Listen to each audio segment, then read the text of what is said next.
Arriva a Mestre da Vittorio Veneto sotto una pioggia battente con un quarto d'ora di anticipo la salma di Andrei Boichenko, il ventenne di Favaro di origine bielorussa che ha perso la vita per annegamento lo scorso 18 agosto nel Lago Morto a Vittorio Veneto.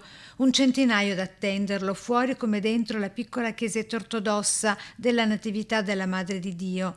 Per lui fiori e bouquet di rose bianche, bianche tutte le corone, come la bara, con sopra la sua foto e la fascia con la scritta «La tua mamma», anch'essa di colore bianco. Bianco è il candore degli sposi e così quello dei ragazzi e delle ragazze non ancora sposate e che lasciano questa vita prematuramente, secondo la liturgia cristiana ortodossa del commiato.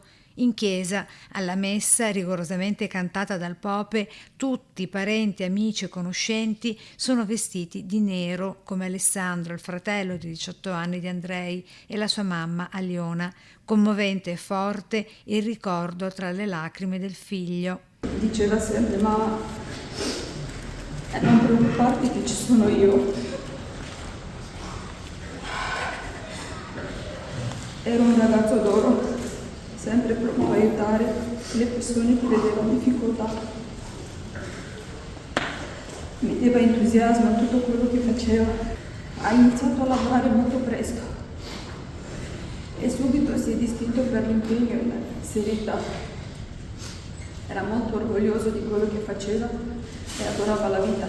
Al termine della cerimonia è distribuita con bicchiere e cucchiaino la coliva, cibo tradizionale dei riti funebri con grano bollito, miele e pistacchi, mentre gli amici di Andrei, uno ad uno, si intervallano sulla bara dell'amico morto prematuramente, ponendo come ricordo la loro firma prima della sepoltura di Andrei a Favaro, dove con il fratello e la mamma aveva sognato un nuovo futuro qui a Venezia.